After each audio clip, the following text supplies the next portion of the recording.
Okay, so good morning. This morning, we are doing the Byzantine Empire. And I will be looking at 3 questions. The first question is, why do we have the Byzantine Empire? Historically, we have seen the Byzantine Empire as a continuation of the Roman Empire. We have the Byzantine Empire because Constantine the Great in 330 transferred the capital of the Roman Empire from Rome to Byzantium, which later became, which he called New Rome, and which eventually was renamed to Constantinople. So why did he make that transition? Okay, that's the first question. Second question is, how did the Byzantine Empire rise? It lasted from 330 until 1453, when the Ottoman Turks overran the capital of Constantinople. So it lasted for over 1,000 years. Arguably, it is the most enduring world empire in human history. So how was it so successful? That's the second question. And the third and last question is, why did it ultimately decline? Why did it collapse? What were the factors that led to its eventual demise? Okay, so those are the 3 questions we will be looking at this morning. And what I want to do, first I want to present the scholarly consensus. What is generally accepted, what is generally believed about these 3 questions. And then I want to present my own perspective in order to refute the scholarly consensus. All right, so let's start. This is the Roman Empire in 117. And as you can see, it is huge. It spans across the Mediterranean. This is Spain. Over here is Anatolia, Egypt, the Levant. Okay, so it is a huge world empire. And that's a problem. It's just much too big. Unlike China, it has no natural boundaries. And throughout most of its history, it was invaded by barbarians, what the Romans call barbarians, basically these Germanic Gothic tribes from the north. It also had a major adversary in the Persian Empire.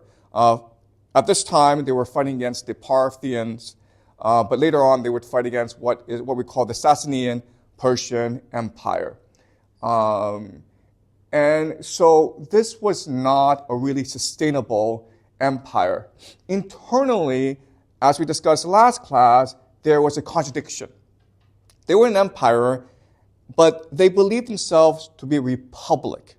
It was important for them to maintain republican institutions like the Senate, even though it was to the detriment of the management of the empire. What I mean by that is that throughout this time, on paper, in theory, it was ruled by committee. Okay, the Senate was really in command. And as we discussed in previous classes, the Senate is composed of the Roman aristocracy, the ruling houses of Rome. And when you have that, when you have rule by committee, when power is divided up evenly among the ruling houses of an empire, the only thing they can really agree on is to be corrupt together. And so the Senate was a huge problem because they basically monopolized wealth. And there was a lot of discontent in the provinces. There was a lot of discontent among the people. And the Romans tried different solutions to this. But none of the solutions worked.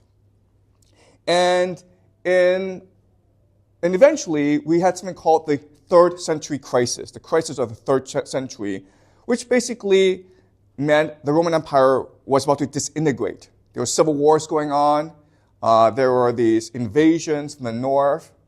There was economic collapse. There was a plague. So in the 3rd century, it really seemed the Roman Empire was on the brink of complete implosion. Then a military genius by the name of Diocletian, he reunited the empire, and he recognized we basically needed to change the system. And we needed to make radical changes in order to save the Roman Empire. Okay?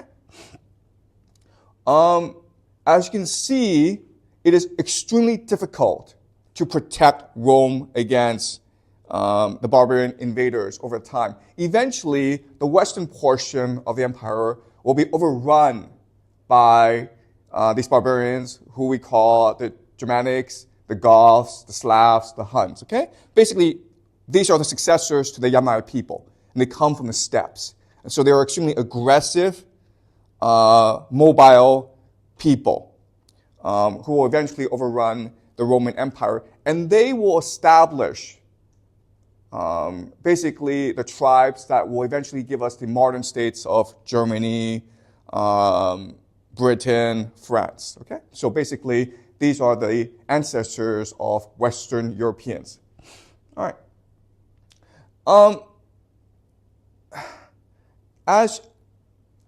So as you can see, these barbarians, they will establish their own empires, and all that will be left after about the year 500 is the Eastern Roman Empire, which is a successor to the Roman Empire. Okay, and even though they call themselves Romans, and they identify themselves as Romans, historians refer to the Eastern Roman Empire as the Byzantines. Okay, they themselves did not call themselves the Byzantines. It's what later historians call them.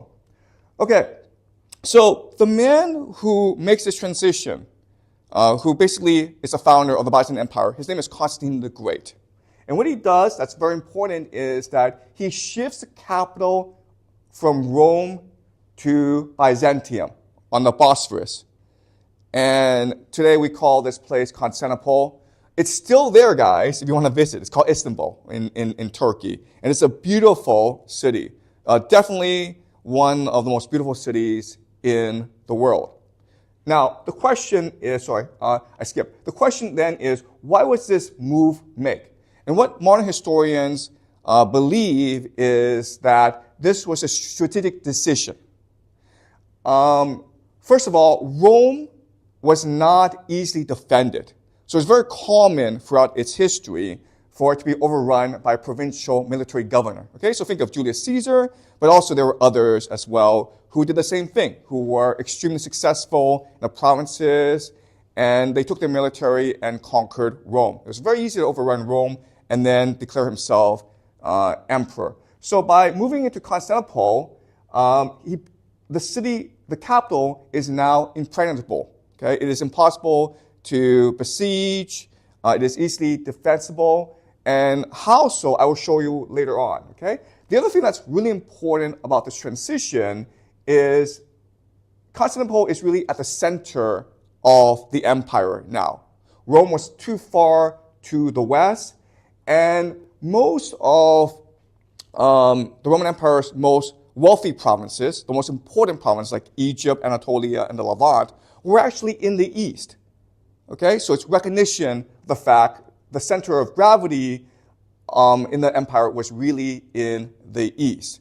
And the third reason is, again, throughout most of its history, Rome's main competitor were the Persian Empire to the east. And so by moving to Constantinople, it allows the emperor to most easily and most directly respond to the threat of the Persians. Okay, so this is the scholarly consensus. Okay, but as I will show you later on, I disagree with this consensus. I think there was a much more important reason why Constantine made this move. Okay, the Byzantine Empire becomes the birthplace of modern Christianity.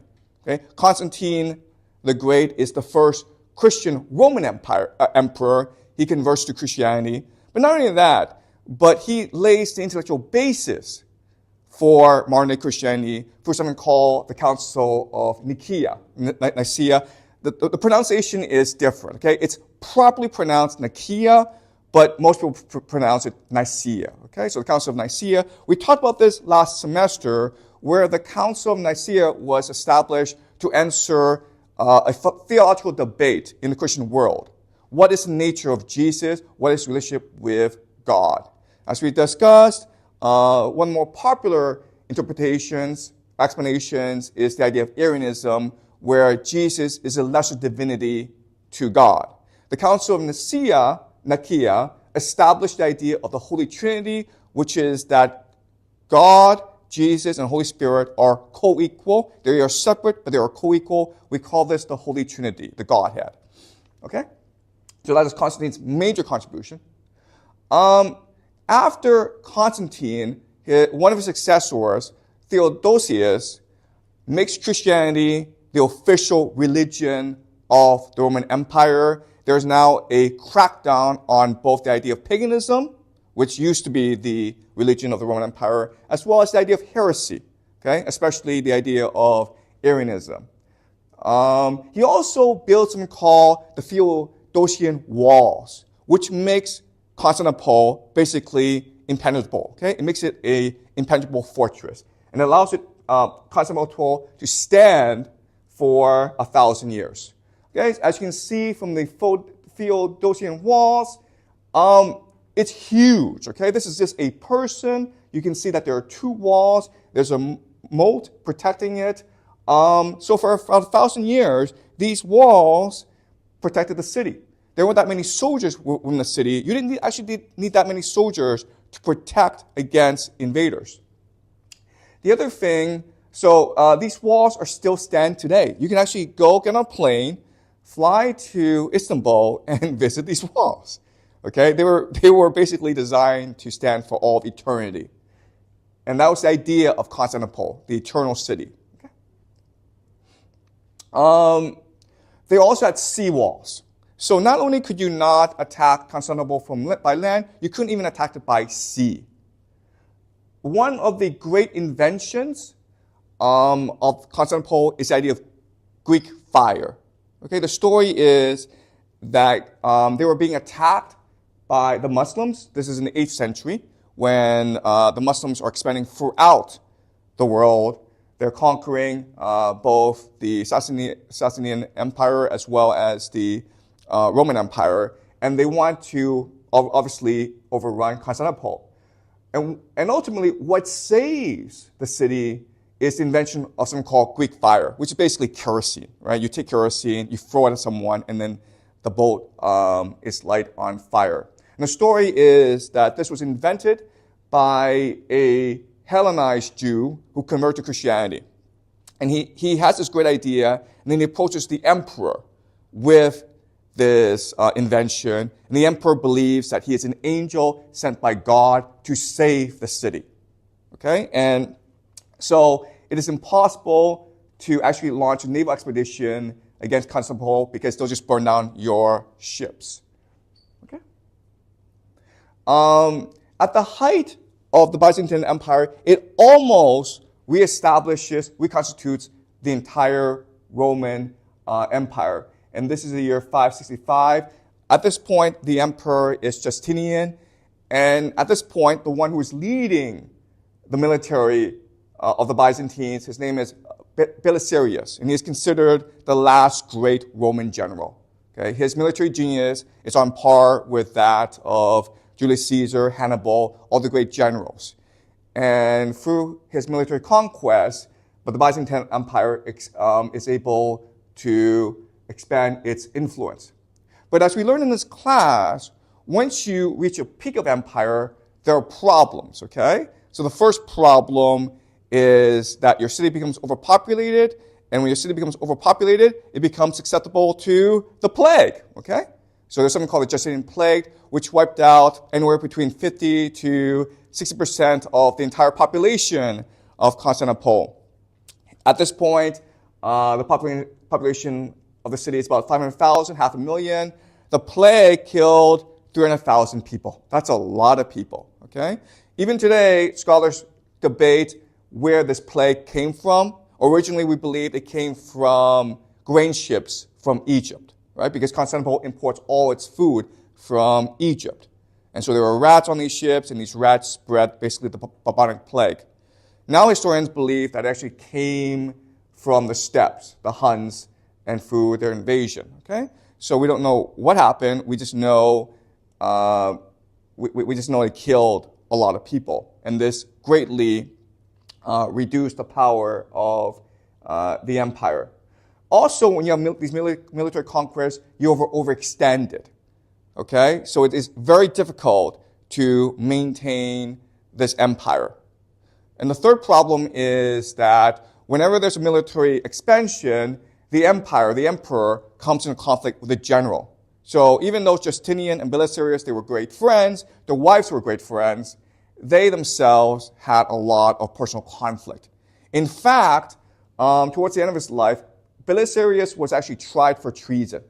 And there were many times when Belisarius was on a military campaign, it was clear that Justinian was trying to sabotage him. Because obviously if you're emperor, you're afraid that your general, your great conquering general, will eventually come back and take your throne. Okay?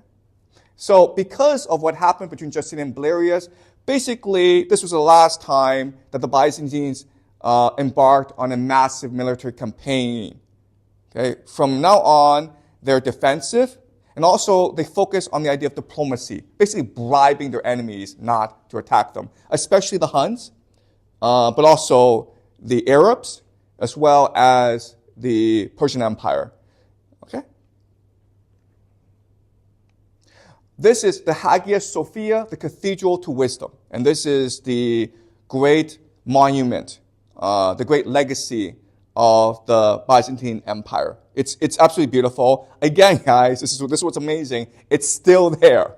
Okay? You can actually get on a plane, go to Istanbul, and visit this place. It's absolutely gorgeous. Definitely worth visiting. All right. Now, why did Constantinople fall? And so what happened was that, again, even though Constantinople itself is impenetrable, it's invincible, it's still an empire. And so eventually its regions were eventually overrun by great enemies. So for example, in about the year 1450, and this is 3 years before the eventual fall of the city, the Ottoman Empire it's basically taken over the Byzantines. Okay, and the only city left standing is Constantinople. Okay, so you can see over here are the Ottomans, over here is the Ottomans. Okay. The Ottomans were able to conquer the city because of the invention of siege engines. Okay, these cannons are as big as houses, and they basically overwhelm the walls and allow the Ottomans to overrun the city.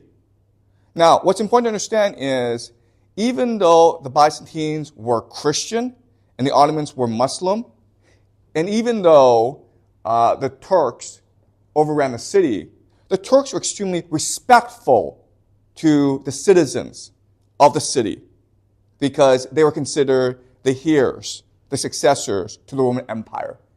And this was the center of what we call the Orthodox Church. So the citizens were treated extremely well. Okay? This again is another picture of the siege of Constantinople. All right, let's talk lastly about the significance and power of the city. The city was the center of the world for hundreds of years, both intellectually, because it was the heir to not just the Roman Empire, but also to Greek civilization. It was also, in terms of trade, the capital of the world, because it was the meeting place of both the Aegean, which leads to the Mediterranean, as well as the Black Sea, which leads into what is Russia today. Okay? So if you wanted to go anywhere, you basically had to go through Constantinople. It was really the center of the world. And through trade, taxing trade, the city became extremely wealthy. Also, because it was the center of the world, it was very multicultural, very cosmopolitan. You had basically all major ethnicities living inside the city. Jews, Christians, Muslims were all treated with extreme tolerance. They basically had their own quarters within the city. Okay? As you can see, at its height, the city was extremely beautiful and very wealthy. It was really, for 100 years, the capital of the world, the capital of the universe, basically. As you can see, it is almost impossible to besiege. Okay? You can never cut it off from supplies. You can never isolate the city because it is the meeting place of so many rivers. Okay? This is the Bosphorus. Okay, so that is the Roman Empire, okay? So this is again, what we know about it. And now I'm going to explain my theory to these three questions. Why did Constantine make the move from Rome to Byzantium? Why did it rise? Why did it decline? Okay? But before I start with my explanation, are there any questions about what I just presented? This is all pretty basic stuff. This is stuff you can find on the internet, on Wikipedia. You can ask ChatGPT and it'll probably give you the same answers, okay? But are there any questions so far about Constantinople and the Byzantine Empire before I present my ideas?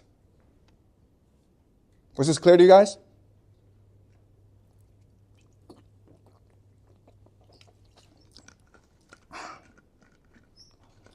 Any questions, guys?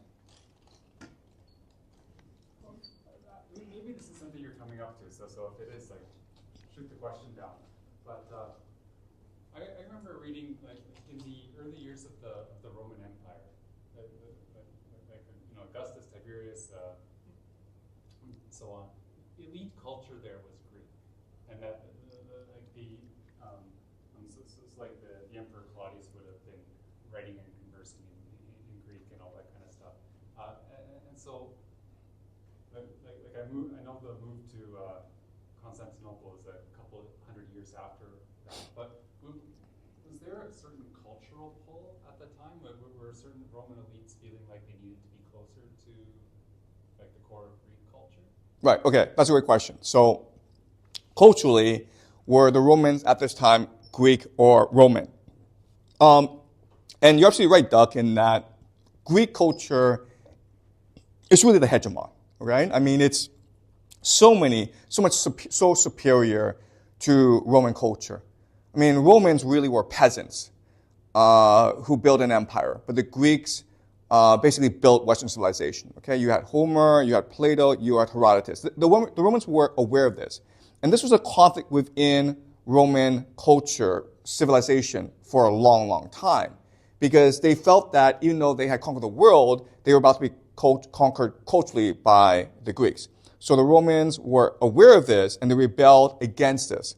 And you weren't here for my lecture on the Ennead, but really, Augustus Caesar sponsored the writing of the Ennead in response to the hegemony of Greek culture. So even though you're right in that most of the Roman aristocracy, they embraced Greek culture, such as like Mark Antony, right? Mark Antony saw himself as more Greek than Roman. There was a lot of pushback from the empire against this. Okay? So, but eventually, as we'll see, Greek culture does triumph. All right. So let me explain how. All right. So the first question I want to look at is, why did Constantine make the move from Rome to Byzantium? Okay. So let me give you some background. So during the time of Augustus, we today see him as the first Roman emperor, but he didn't himself see himself as the first emperor. He just saw himself as just a citizen of Rome. Okay, he is what we call a princeps, or he called himself a princeps, and this is where we get the modern English word prince, as well as principal, high school principal, and it just means first citizen. So again, the problem with Rome is that you had the aristocracy through the Senate monopolize all wealth and power. And this led to a lot of contradictions and conflicts within the Roman Empire. And so the solution that Augustus proposed is, make the princeps, make me the CEO, okay? It's still committee, it's still ruled by committee, but I'll be the coordinator, I'll be the CEO, okay? And the idea here was, even though this was not a great system, it did preserve the culture, okay, the history, the legacy, and the traditions of the Roman people. And that was what was important, to protect and preserve the culture, especially the idea of libertas, okay, liberty. But this system didn't really work, right? You had these civil wars, you had a lot of provincial riots, rebellions. So the system simply didn't work. And this led to what we call the crisis of the 3rd century, when basically the Roman Empire was about to collapse. Okay, and again, as we said, a governor, a commander named Diocletian, he saved the Roman Empire by reuniting. Okay, and at this point, he's like, this system doesn't work. What we need to do is study the Persian Empire, because even though we don't like the Persians, their empire seems a lot more sustainable and continuous than our empire. Okay. And so this started a period, what we call the dominant. Okay? Basically the idea of starting an imperial bureaucracy, centralizing power with the emperor through the bureaucracy. And the Romans hated this idea. Okay? What emperors discovered is this cultural shift, the Romans just found absolutely disgusting. Go back to the assassination of Julius Caesar. Right? The Romans are extremely culturally arrogant. Why did they assassinate Julius Caesar? And the people who assassinated Julius Caesar were his best friends. In fact, we believe Marcus Brutus, who was one of the lead conspirators, was actually his biological son. Right? Why? Because Julius Caesar was threatening the cultural traditions of Rome. They were afraid that Julius Caesar would become king. So what these emperors, first under Diocletian, but especially under Constantine, discovered is it's really hard to change culture. And there's really one solution to this problem. Okay, to understand this, let's run a thought experiment, okay? Okay, so you understand the persistence of culture. Okay, so we're at school, and this school is known for being innovative. It's known for being student-centered. It focuses a lot on activities and extracurriculars, right? And that's great. I'm very supportive of this. But let's just say that the school brings me in as a consultant and asks me to help improve the school. And I spend months interviewing students and teachers. I feel this school is great in terms of innovation, but it needs to focus more on academics. Kids need to read more. Kids need to focus more on test scores. And then you have a perfect balance, okay? And that's my solution. Well, I'm pretty sure if I tried that, I'd be fired within a week, okay? And the reason why is I am attacking your cultural traditions. I'm attacking your identity, your sense of self. So if I want to implement my vision, I can't force my vision on you. The only thing I can really do is switch schools and build my own school. Okay, does that make sense to you guys? Okay, and this is a pretty persistent thing throughout the world. Okay, so that's why Constantine made the move to Byzantium. He recognized that if I'm going to build an empire, and Rome needs to be an empire if it is to endure, I need to switch cultures. And the best way to switch culture is by moving your capital from Rome to Byzantium. And when he did that, the entire culture shifted. Okay, so let me very quickly explain the cultural shift. In Rome, it was pagan. Okay. Oh, by the way, pagan is not the word that they use. Okay, pagan is a word that Christians use to insult them, basically. Okay, but for the sake of convenience, we'll use the word pagan. That was their religion. They were Roman, meaning that they had a distinct cultural identity. And lastly, they were republic, meaning they were run by the Senate, basically. Okay, not just Senate, but by tradition and by custom. Okay. By Constantinople, okay, the Byzantine Empire was completely different. First of all, it was Christian. And the pagan and Christian worldview are in conflict with each other. This is a major shift. Second is they were multicultural. So, as Doug says, in the time of Rome, in the time of Augustus, there was a major conflict, major debate between Roman culture and Greek culture. But when they switched over to Constantinople, they completely embraced Greek culture. In fact, the language switched from being Roman to Greek. They spoke Greek. And they embraced Greek culture. Herodotus, Plato were major thinkers that the Byzantine Empire embraced and celebrated. And lastly, it switched from a republic, meaning that it went being run by Senate, to an empire, which basically meant it was being run by a bureaucracy. Okay? So, the Byzantine Empire is a very distinct entity from the Roman Empire. Historians today argue the Byzantine Empire is a continuation of the Roman Empire, but that's only a superficial and shallow understanding. Culturally, the Byzantine Empire was a radical departure from the Roman Empire or the Roman Republic. Okay? And so I will explain what these differences are. And it's been important because it's going to inform our understanding of future events in Western civilization, okay? So let me first explain the difference in worldview between the pagan and the Christian. All right? All right, pagan. And again, guys, I will have to make a lot of generalizations, but it's a useful framework for the understanding of ancient cultures, okay? So what's the pagan worldview? Well, in the pagan worldview, there are different layers to your understanding of the world. The forces, the supernatural forces that you interact with intimately are the gods. Okay? And the gods is really a metaphorical way to understand nature. Right? So, in nature, there are all these natural forces that we can't really see. For example, the wind. We can't really see the wind, but also we can't really see creativity or luck. Well, in the pagan worldview, these hidden invisible forces are rendered and expressed as gods.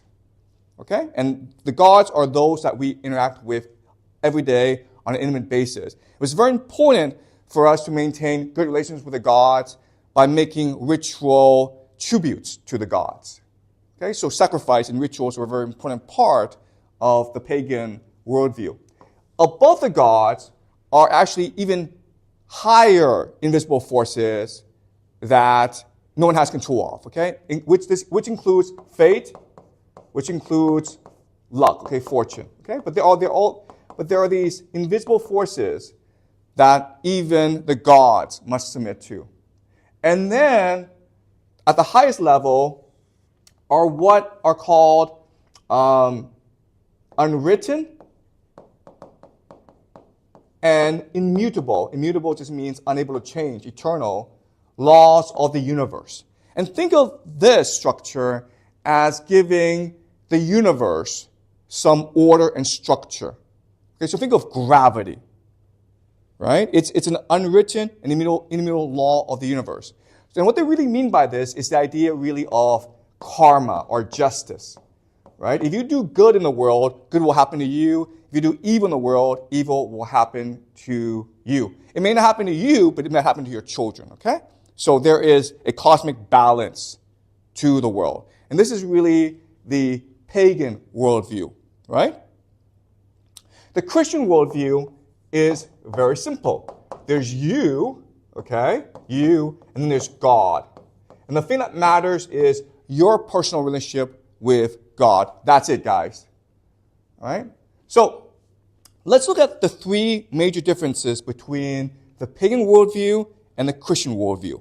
Okay? And again, this is a generalized, simplified version, and we use it in order to be clear about the differences, and that there are, in fact, differences. All right, so the three major differences are this.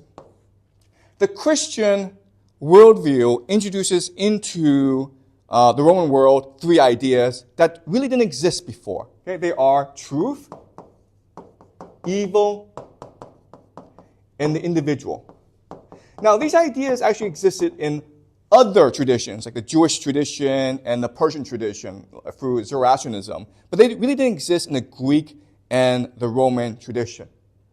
So the counterpart to truth in the pagan tradition is the idea of chaos or luck. Okay? So there's no structure to the universe. In the Christian worldview, there's a God who has designed the universe, and that is the truth. Okay? So the intention of God is the truth. The plan is the truth, whereas in the pagan worldview, there's no design, guys. It's just complete random chaos. And you just have to try your best in this world. Okay? In the Christian worldview is the idea of evil, which is if you go against the intention of God, if you commit sin, that is evil. Now, what's interesting for us is, in the pagan worldview, the opposite idea is action. Okay? In other words, in a world of chaos, you have to act. You have to do stuff. If you refuse to act, you are a slave. So think back to the Iliad, right? In the Iliad, Achilles says why he is in Troy, why he's fighting in Troy. And he says that before he came to Troy, he was told his fate. He could either die old, back at home, or he could die young in Troy. But by dying young in Troy, he'll become famous. He'll be remembered forever. And for Achilles, that's not really a choice. What he's being told is, you must come to Troy and you must die. And that will win you eternal glory. Okay? It's the idea of action. Also, think of the Romans. Okay? In their legends, they have a name named Mucius. Remember, at the beginning of the Roman Republic, the Romans are besieged by the Etruscan king. And Mucius is a young nobleman, only 20 years old. He decides to assassinate the king in order to free the Romans. He swims across the Tiber, and he's about to do his deed, but it's payday. And the king is with his secretary. And they look alike. They dress alike, they look alike. And Mucius is hiding with his dagger, and he knows it's 50-50, okay? Now, for us, we'd be like, you know what? 50-50 is terrible odds. So let me come back another day. Or let me be more patient. But for Mucius, it's fortune favors the bold. So he's like, 50-50 is great. It's great odds. I'm never getting better odds. So he takes his dagger and he kills the secretary, okay? He misses. Then he's captured by the king. And the king wants to torture him and force him to confess. And the king threatens him and says, I will burn you alive. Okay, there's a great fire beside Mucius if you do not tell me the truth. And what Mucius does is he puts his hand into the fire and lets it burn in front of the king. And that scares the king. Okay? That's the idea of action. You make your fortune through your action. You cannot sit and wait. You cannot deliberate. You cannot be clever. You just act. You're just brave. Okay? That's a pagan worldview. This is important for us because the people who will feature in our course, who's very important and who follows worldview, are also the Vikings. Okay? So the Vikings share this similar worldview. It's a pagan worldview. The last thing is the idea, in the Christian worldview, it's an individual that matters. The individual soul is what matters. Okay? But in the pagan worldview, what matters is the community. Why is Achilles fighting in Troy? Why is Mucius sacrificing himself for Rome? Because they want to be remembered by their community. All right? So let me give you 2 examples of this. Let's go back to the Iliad. Hector. Remember Hector? Hector, in the Iliad, he is the greatest Trojan warrior, and he's destroying the Greeks because Achilles refuses to fight. But then Achilles enters the battlefield, and at this point, Hector's lieutenant tells him, Hector, Achilles is back. Let's go home. Let's go hide behind the walls of Troy. We'll be fine. But Hector says, no. Fortune favors the bold. The gods are with me. And so, of course, Achilles and the Greeks destroy the Trojans. And they're all forced to run back to the walls of Troy. Every Roman enters Troy except for Hector. Hector stays outside the walls of Troy and waits for Achilles to come. He knows for a fact that Achilles will kill him. Achilles is a god. He's a great warrior, but he's not a god. And at this point, he knows he's about to be killed, and most of us would just sneak back into the walls of Troy, right? He can't do that because he's afraid of being laughed at by his lieutenant. He's afraid of shame. He has to die for his community. Okay? So that's Hector. But also, think about Lucretia. Lucretia, remember, is the noblewoman who is raped by the son of Tarquinius Superbus, the last king of Rome. And this is what starts the rebellion that overthrows the Roman monarchy. Lucretia is raped and then she kills herself because she's dishonored. And Augustine, remember Augustine in the City of God, he writes about this. Okay? And from his perspective, it was a crime for Lucretia to kill herself. Why? Because we are all the creation of God. Therefore, we are the property of God. Therefore, when we kill ourselves, we are committing a sin against God. We are basically stealing from God. And that's why if you commit suicide, you'll be condemned to hell forever. Okay? You'll be condemned to damnation forever. And then Augustine explains Lucretia killed herself because she's afraid of the shame that she would have to endure if she lived. She was afraid that she'd be laughed at by the other women of Rome. Okay? And that's the idea of community versus the individual. All right? Okay. So it's a radically different worldview, the pagan versus the Christian. Let me explain some other differences. For example, the attitude towards sex. Okay? Christians, because we live in a Christian world, we know that sex is bad. Okay? Sex should only happen between husband and wife, and it should only happen for the purpose of procreation. We shouldn't do it because we enjoy it. The pagans have the complete opposite attitude towards sex. Sex was to be embraced. It was to be enjoyed. It was to be celebrated. Why? Because if the gods didn't mean for us to have sex, they wouldn't make it so much fun. Okay? So sex was a very important part of pagan life, as well as violence. Okay? They also embraced and celebrated violence. Okay, so think about the Vikings. Think about the Romans, right?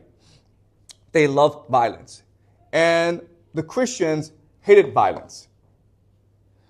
So the argument is that the Christian worldview is an improvement on the pagan worldview because the pagans, they had things like orgies. They had things like child sacrifice. They had things like genocide, okay? This is all bad, right? But remember, and this is really important, okay? These are just two different worldviews. And it's hard for us to objectively assess which one is better. We can only say that they both have their benefits and they both have their consequences. Okay? So an example is food. If we were to go to America today and look at the food that Americans eat, we'd be disgusted, right? Hamburgers, Coca-Cola, French fries. But guess what, guys? If Americans were to come to China, they would be equally disgusted by the food that Chinese eat, okay? Like malatang and this stuff, okay? Some of this stuff is really bad for you. So I would keep that in mind. It's easy for us to be culturally arrogant and say, like, we are so better than these ancients. But it's all a matter of perspective. If we were to go back in time and look at the pagan world, we'd be disgusted by the murders, by the violence, by all the sex going on, okay? But at the same time, and this is really hard for us to understand, but if they were to come here, if they were to time travel and come here and see our world, they'd be disgusted, okay? Because like from their perspective, we behave like slaves. Achilles is out winning glory on the beaches of Troy, while we are in school memorizing useless facts so that we can get useless pieces of paper so that we can make useless pieces of money, right? Money is paper. They would not understand why we're doing this to ourselves, all right? So I would keep that in mind. Like the pagan worldview is very different from the Christian worldview, and that's it, all right? And in fact, we will later in the semester discover that there are some thinkers such as Friedrich Nietzsche, who believe that the switch from the pagan worldview to the Christian worldview was a major setback in the development of civilization, okay? All right, any questions about the difference between the pagans and the Christians before I move on? Any questions? Was this clear? All right, now let's move on to the idea of republic versus empire. Okay, and look, I mean, the differences are pretty stark, right? So in a republic, it's usually, there's like egalitarianism, okay? Everyone's opinion does matter. And in an empire, there's a hierarchy. Okay, so that's the first major difference. Okay? In a republic, people are egalitarian. And in an empire, there's a hierarchy. So think about this. In the Persian Empire, if you were to meet the emperor, what you had to do was prostrate yourself first and then kiss his feet. All right, that's the idea of empire. But in a republic, you didn't do that. In fact, even though Rome was becoming a welfare city, a major tradition in Rome was you didn't lock your doors. You didn't have guards. So a senator who was in charge of Gaul, he could literally put millions of people to death if he wanted to.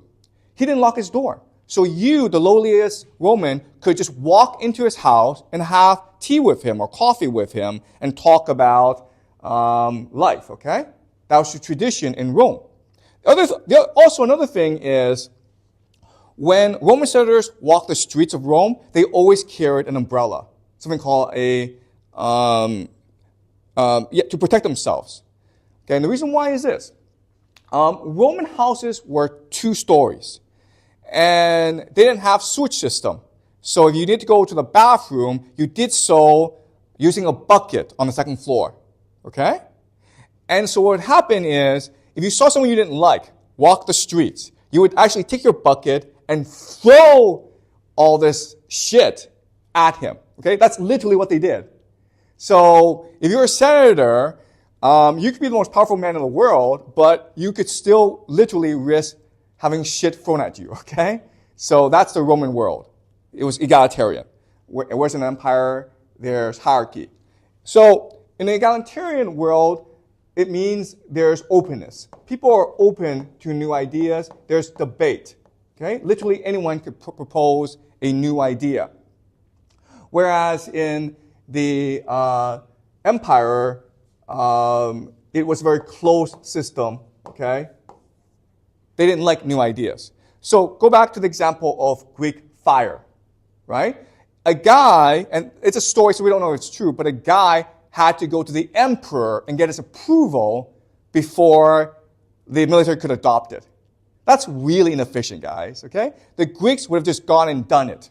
The Romans would have let the commanders make their own decisions. It would not have been the decision of the Senate. It would have been the decision of the military commander that was appointed by the Senate. Okay? So the Republic would be much more innovative than the Empire because the Republic would be much more open. Okay? So there'd be a lot more diversity in the Republic and in an empire, things would be much more conformist. Okay, you would have a lot more creativity, a lot more diversity within a republic than within an empire. Right? And that's counterintuitive because if you think about it, an empire has so much more people and so much more wealth and resources than a republic. But historically, we found that republics and democracies are much more innovative and creative than empires. And the reason has to do with the idea of a bureaucracy. All right? Something that a democracy or a republic does not have is the idea of an imperial bureaucracy. All right? They have bureaucracies, but they're not that big and they're not imperial. So, let's talk about bureaucracy. All right? And this is a very important idea that I want you guys to remember for the rest of the semester because we will refer to this idea. Right? Now, in the beginning, bureaucracies are good for empires because what they do is they do centralization. All right? They're able to centralize the empire, unite the empire basically. Second thing that they do that's important is the idea of systemization. All right? Basically, keep records, create laws, systemization. And last is the idea of standardization, uniformity, okay? So getting people to speak the same language, getting people to use the metric system, getting people to use money, all right? And this creates tremendous wealth within the empire in the early years. Because, again, what you have is you have the creation of money because you have a legal system and you have a monopoly on violence. Monopoly on violence just means that these neighbors don't fight anymore, okay? Because there's a police. And there are these courts. They can just sue each other. There's a legal system, and people are now using money. This leads to contracts, and this leads to trade and increased economic activity. So you have peace and prosperity. People feel safe. People feel that life is predictable. So they do more. They work harder. Okay? And this leads to, in the early stages of an empire, to tremendous prosperity. Okay? But over time, what will happen is this bureaucracy will ossify, meaning the people within the bureaucracy will think of how to use the bureaucracy for their own personal benefit. Okay, we can say this is corruption. Okay, so centralization leads to corruption, where just a minority of people with all the power use it for their own personal benefit. They're basically parasites. The technical word we use for this is rent-seeking, okay? Rent-seeking. So think of landlords who charge rent to their tenants. Well, if it's a monopoly, they can charge as much as they want. There's nothing you can do about it. Okay, it's what we call rent-seeking. So centralization eventually leads to corruption. Systemization leads to ultimately stagnation. Okay? There's nothing new going on. And centralization leads to the idea of conformity or homogenization, okay? Where everything becomes the same, where everything is bland. Right? Okay? Does that make sense? All right. Okay. So why this happens is because even though the bureaucracy is only an institution among different institutions, okay? So think about this. You have the imperial bureaucracy, but they are competing against the court system, okay? Which is basically emperor, okay? And the court is usually controlled by eunuchs, okay? So these are servants of the emperor. The bureaucracy is up against the court. It's also up against the nobility, right? The traditional power of society. It's also up against the military. It's also up against the church. Okay, so there are different institutions that can counter the bureaucracy. But over time, in terms of peace and prosperity, if things are really stable, eventually the bureaucracy triumphs over all these other institutions. Okay, and the reason why is this. First is the bureaucracy can monopolize status, okay, and mobility. So if you're just an ordinary person, well, the best way to rise from a society is through the bureaucracy. This is certainly true in China, right? Where everyone wants to be a bureaucrat because that's seen as the mechanism of achieving social status as well as social mobility. Also, bureaucracies monopolize information. It controls what information flows into the system. It controls what the emperor sees. Okay, so we can say this is about censorship and secrecy.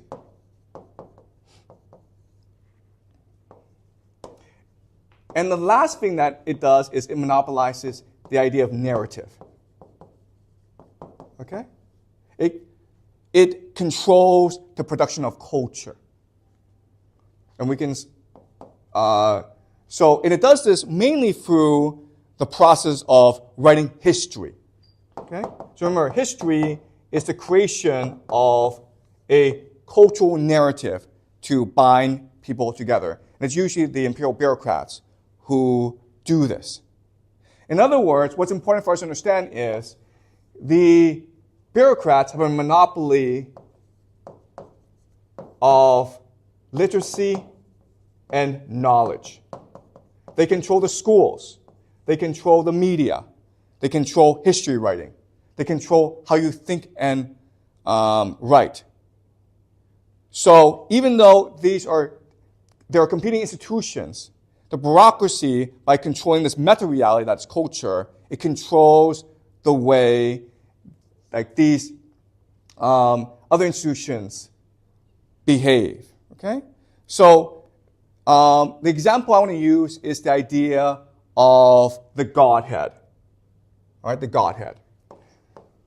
So my argument to you is the Godhead, it's really a bureaucratic invention. Right? Because remember, during the Council of Nicaea, there's a debate as to the nature of Jesus. There are these Arians who believe that Jesus was a lesser divinity. Then there were people who believed in modalism, who just believed the Holy Spirit, Jesus, and God were different forms of the same entity. Then you have partialism, which is say that they are a part of the same entity, okay? And these three different explanations make sense. They make intuitive sense. The idea of the Godhead, where God, Jesus, and the Holy Spirit are co-equal, separate, but the same thing, makes no sense. And the reason why they would do this is to create a sense of mystery, right? And distance. And secrecy. And that, my friends, is the definition of a bureaucracy. Right? I'm not sure if you dealt with bureaucracies. I have. They suck. They dehumanize you. So think of, I'll just use a silly example, right? So in America, there's something called a census. And on the census, you have to write down what racial group you belong to. And the racial group I belong to, if I were American, is Asian American, right? Guess what? Guess who else belongs in that group? Indian people, Vietnamese people, Japanese people, Korean people.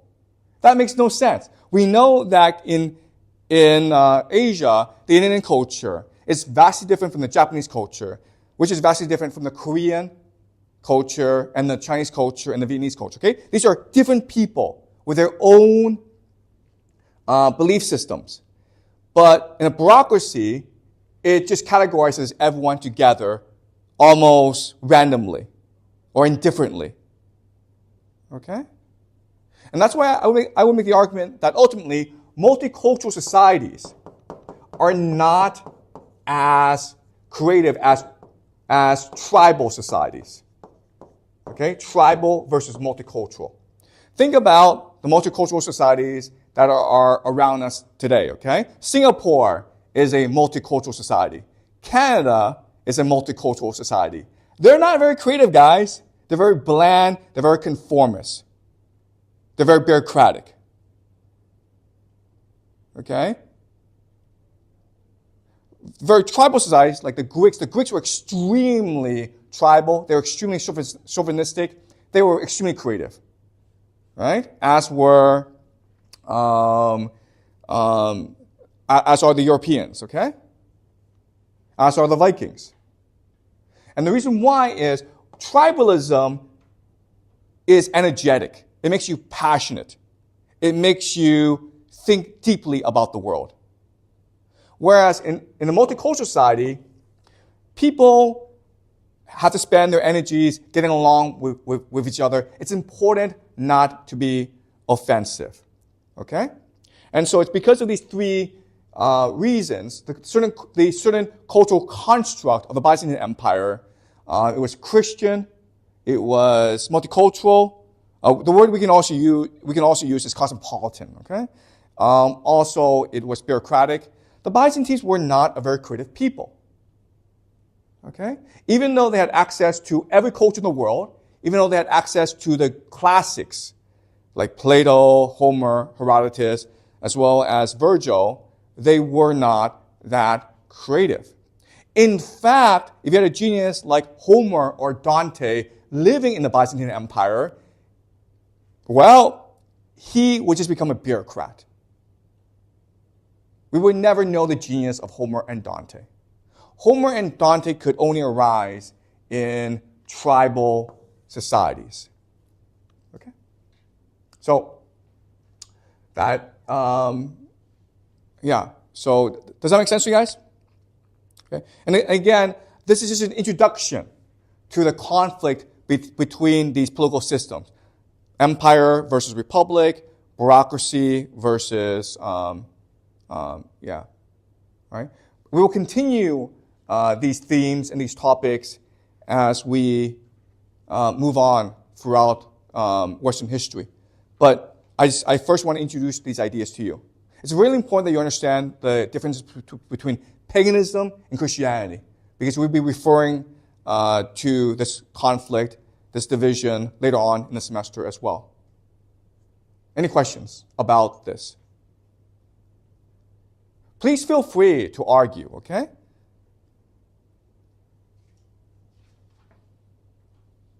Please feel free to ask questions, to argue, because when you do that, it helps me improve my own thinking. All right? Any comments? Any feedback?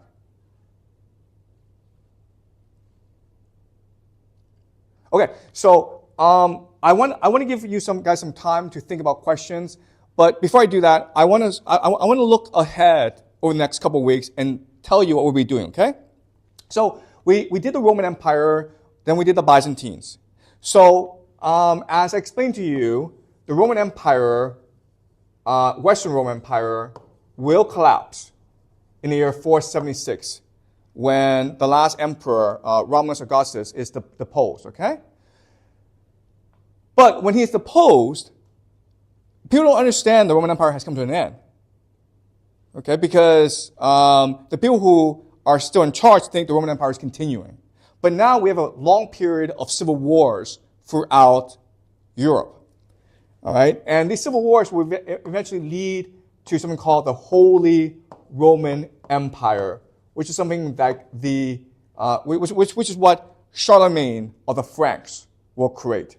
And this will lead, interesting for us, to the rise of the Vikings. Okay? And the Vikings are important because they will go on and basically influence British culture as well as Russian culture. All right? So Russia comes from the idea of the Rus. Okay? And the Rus are basically just Vikings. Over here, we will see the beginning of the Abbasid Caliphate, which is really the golden age of the Muslims. But eventually, they'll be conquered by the Mongols. All right? And the conquest of the Mongols will eventually take us into the Renaissance, Dante. And this will mark a new beginning in world history, okay? So I just want to explain to you what we'll be doing. We will definitely have to do the Holy Roman Empire, that's number one. Then this will lead us to the Vikings, number two. Then we'll talk about the Abbasid Caliphate, number three. And then we'll talk about the Mongols, and then the Renaissance, okay? So this is what we'll be doing over the next 2 to 3 weeks. All right, we'll be going very fast throughout. We'll be going very fast this semester, okay? So just let you know, all right?